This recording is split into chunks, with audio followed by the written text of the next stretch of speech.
निर्गमन अध्याय 12। फिर यहोवा ने मिस्र देश में मूसा और हारून से कहा कि यह महीना तुम लोगों के लिए आरंभ का ठहरे, अर्थात वर्ष का पहला महीना यही ठहरे। इस्राएल की सारी मंडली से इस प्रकार कहो कि इसी महीने के 10वें दिन को तुम अपने अपने पितरों के घरानों के अनुसार घराने पीछे एक एक मेमना ले रखो। और यदि किसी के घराने में एक मेमने के खाने के लिए मनुष्य कम हो, तो वह अपने सबसे निकट रहने वाले पड़ोसी के साथ प्राणियों की गिनती के अनुसार एक मेमना ले रखे, और तुम हर एक के खाने के अनुसार मेमने का हिसाब करना। तुम्हारा मेमना निर्दोष और पहले वर्ष का नर हो, और उसे चाहे भेड़ों में से लेना चाहे बकरियों में से, और इस महीने के 14वें दिन तक उसे रख छोड़ना। और उस दिन गोधूली के समय इस्राएल की सारी मंडली के लोग उसे बलि करें। तब वे उसके लोहू में से कुछ लेकर जिन घरों में मेमने को खाएंगे उनके द्वार के दोनों अलंगों और चौखट के सिरे पर लगाएं। और वे उसके मांस को उसी रात आग में भूंजकर अख़मीरी रोटी और कड़वे सागपात के साथ खाएं।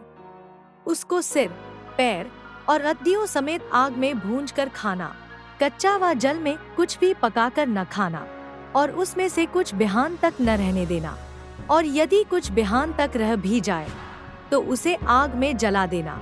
और उसके खाने की यह विधि है कि कमर बांधे, पाँव में जूती पहने और हाथ में लाठी लिए हुए उसे फुर्ती से खाना। वह तो यहोवा का पर्व होगा, क्योंकि उस रात को मैं मिस्र देश के बीच में से होकर जाऊंगा, और मिस्र देश के क्या मनुष्य क्या पशु सबके पहिलौठों को मारूंगा, और मिस्र के सारे देवताओं को भी मैं दंड दूंगा। मैं तो यहोवा हूँ। और जिन घरों में तुम रहोगे उन पर वह लोहू तुम्हारे निमित्त चिन्ह ठहरेगा, अर्थात मैं उस लोहू को देखकर तुमको छोड़ जाऊंगा। और जब मैं मिस्र देश के लोगों को मारूंगा, तब वह विपत्ति तुम पर न पड़ेगी और तुम नाश न होगे। और वह दिन तुमको स्मरण दिलाने वाला ठहरेगा, और तुम उसको यहोवा के लिए पर्व करके मानना। वह दिन तुम्हारी पीढ़ियों में सदा की विधि जानकर पर्व माना जाए। 7 दिन तक अख़मीरी रोटी खाया करना।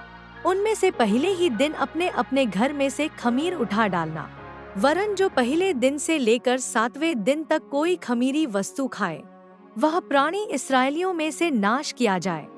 और पहले दिन एक पवित्र सभा, और 7वें दिन भी एक पवित्र सभा करना। उन दोनों दिनों में कोई काम न किया जाए, केवल जिस प्राणी का जो खाना हो उसके काम करने की आज्ञा है। इसलिए तुम बिना खमीर की रोटी का पर्व मानना, क्योंकि उसी दिन मानो मैंने तुमको दल दल करके मिस्र देश से निकाला है। इस कारण वह दिन तुम्हारी पीढ़ियों में सदा की विधि जानकर माना जाए। पहले महीने के 14वें दिन की सांझ से लेकर 21वें दिन की सांझ तक तुम अख़मीरी रोटी खाया करना। 7 दिन तक तुम्हारे घरों में कुछ भी खमीर न रहे, वरन जो कोई किसी खमीरी वस्तु को खाए, चाहे वह देशी हो चाहे परदेशी, वह प्राणी इस्राएलियों की मंडली से नाश किया जाए। कोई खमीरी वस्तु न खाना, अपने सब घरों में बिना खमीर की रोटी खाया करना। तब मूसा ने इस्राएल के सब पुरनियों को बुलाकर कहा, तुम अपने अपने कुल के अनुसार एक एक मेमना अलग कर रखो, और फसह का पशु बलि करना। और उसका लोहू जो तसले में होगा उसमें जूफा का एक गुच्छा डुबाकर उसी तसले में के लोहू से द्वार के चौखट के सिरे और दोनों अलंगों पर कुछ लगाना। और भोर तक तुम में से कोई घर से बाहर न निकले, क्योंकि यहोवा देश के बीच होकर मिस्रियों को मारता जाएगा। इसलिए जहाँ जहाँ वह चौखट के सिरे और दोनों अलंगों पर उस लोहू को देखेगा, वहाँ वहाँ वह उस द्वार को छोड़ जाएगा, और नाश करने वाले को तुम्हारे घरों में मारने के लिए न जाने देगा। फिर तुम इस विधि को अपने और अपने वंश के लिए सदा की विधि जानकर माना करो। जब तुम उस देश में जिसे यहोवा अपने कहने के अनुसार तुमको देगा प्रवेश करो, तब वह काम किया करना। और जब तुम्हारे लड़के वाले तुमसे पूछें कि इस काम से तुम्हारा क्या मतलब है, तब तुम उनको यह उत्तर देना कि यहोवा ने जो मिस्रियों के मारने के समय मिस्र में रहने वाले हम इस्राएलियों के घरों को छोड़कर हमारे घरों को बचाया, इसी कारण उसके फसह का यह बलिदान किया जाता है। तब लोगों ने सिर झुकाकर दंडवत की, और इस्राएलियों ने जाकर जो आज्ञा यहोवा ने मूसा और हारून को दी थी, उसी के अनुसार किया। और ऐसा हुआ कि आधी रात को यहोवा ने मिस्र देश में सिंहासन पर विराजने वाले फिरौन से लेकर गड्ढे में पड़े हुए बंधुए तक सबके पहिलौठों को, वरन पशुओं तक के सब पहिलौठों को मार डाला।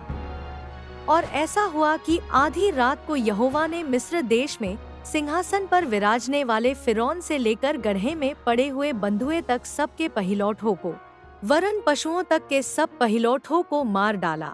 और फिरौन रात ही को उठ बैठा और उसके सब कर्मचारी, वरन सारे मिस्री उठे, और मिस्र में बड़ा हाहाकार मचा, क्योंकि एक भी ऐसा घर न था जिसमें कोई मरा न हो। तब फिरौन ने रात ही रात में मूसा और हारून को बुलवा कर कहा, तुम इस्राएलियों समेत मेरी प्रजा के बीच से निकल जाओ और अपने कहने के अनुसार जाकर यहोवा की उपासना करो।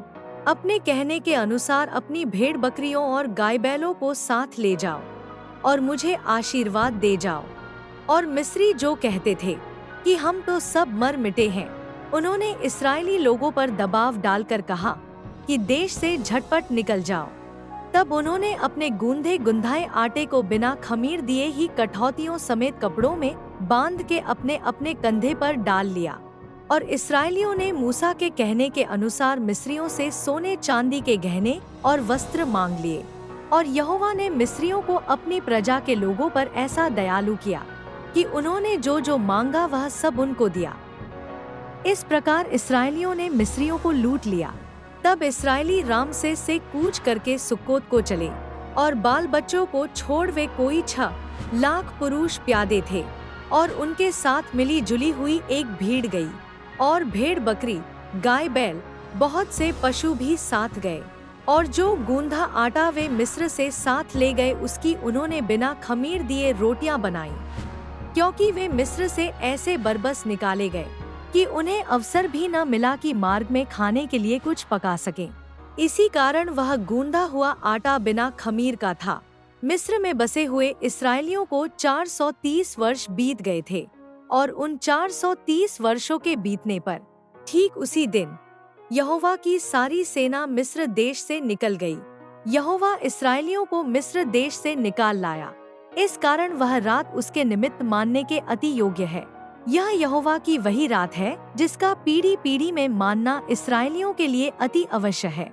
फिर यहोवा ने मूसा और हारून से कहा, पर्व की विधि यह है कि कोई परदेशी उसमें से न खाए, पर जो किसी का मोल लिया हुआ दास हो और तुम लोगों ने उसका खतना किया हो, वह तो उसमें से खा सकेगा, पर परदेशी और मजदूर उसमें से न खाएं। उसका खाना एक ही घर में हो, अर्थात तुम उसके मांस में से कुछ घर से बाहर न ले जाना, और बलिपशु की कोई हड्डी न तोड़ना। पर्व को मानना इस्राएल की सारी मंडली का कर्तव्य कर्म है।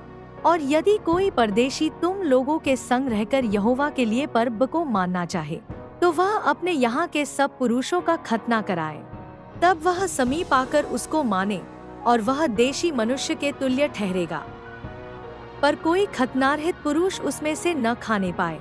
उसकी व्यवस्था देशी और तुम्हारे बीच में रहने वाले परदेशी दोनों के लिए एक ही हो। यह आज्ञा जो यहोवा ने मूसा और हारून को दी उसके अनुसार सारे इस्राएलियों ने किया। और ठीक उसी दिन यहोवा इस्राएलियों को मिस्र देश से दल दल करके निकाल ले गया।